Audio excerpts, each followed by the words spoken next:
물가는 왜 이렇게 무서울까? 내 돈의 가치가 사라지고 있습니다. 요즘 시장이나 마트 가보시면 이런 생각 한 번쯤 드시죠? 아이고, 10,000원 가지고는 살 게 없네. 예전에는 5만 원 한 장이면 일주일 반찬거리가 해결됐습니다. 고기 조금 사고, 과일 사고, 라면도 몇 개 담고 그래도 남았습니다. 그런데 지금은 어떻습니까? 카트에 몇 개 담지도 않았는데 10만 원이 금방 넘어갑니다. 뉴스에서는 말합니다. 물가 상승률이 몇 %입니다. 인플레이션이 우려됩니다. 하지만 우리 같은 평범한 사람들에게 진짜 와닿는 현실은 딱 하나입니다. 내 돈의 힘이 약해지고 있다는 것. 똑같은 돈인데 살 수 있는 게 점점 줄어드는 겁니다. 이걸 가장 쉽게 설명하는 음식이 있습니다. 짜장면입니다. 10년 전만 해도 동네 짜장면 한 그릇은 5,000원 정도였습니다. 5,000원 한 장이면 배부르게 먹고도 거스름 돈 몇백 원 받던 시절이 있었습니다. 그런데 지금은 어떻습니까? 7,000원, 8,000원, 조금만 깔끔한 중국집 가면 10,000원 가까이 합니다. 그렇다고 짜장면에 전복이 들어간 것도 아닙니다. 면이 2배로 늘어난 것도 아닙니다. 짜장면은 그대로입니다. 변한 건 딱 하나입니다. 내가 가진 돈의 힘. 예전에 5,000원은 지금의 5,000원보다 훨씬 강한 돈이었습니다. 이게 바로 물가 상승률의 진짜 의미입니다. 물가가 오른다는 건 내 돈의 가치가 떨어진다는 뜻입니다. 그래서 경제학자들은 물가 상승률을 침묵의 도둑이라고 부릅니다. 통장에서 돈을 직접 가져가진 않습니다. 하지만 어느 순간 보면 예전에는 살 수 있었던 것들을 이제는 포기하게 만듭니다. 과일 하나 집을 때 망설이게 만들고, 고기 가격표 앞에서 한숨 쉬게 만들고, 병원비 계산할 때 가슴 철렁하게 만듭니다. 특히 시니어 세대에게는 이 물가가 더 무섭습니다. 왜냐하면 수입은 거의 그대로인데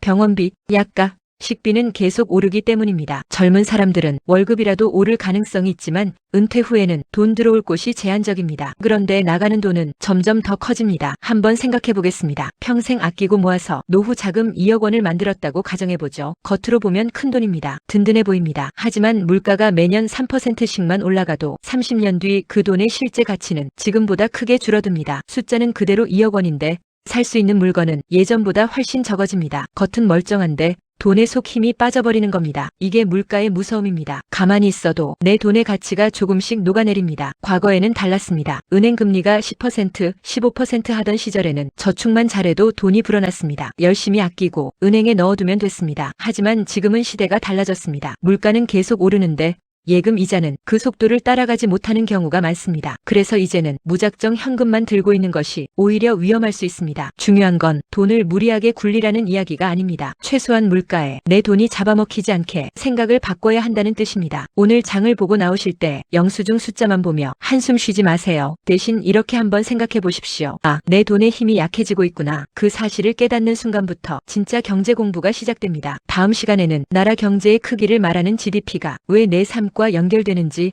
왜 뉴스에서 GDP 이야기를 그렇게 많이 하는지 아주 쉽고 현실적으로 설명해 드리겠습니다. 오늘도 여러분의 소중한 자산과 경제가 안녕하시기를 바랍니다. 구독과 좋아요는 여러분의 사랑입니다.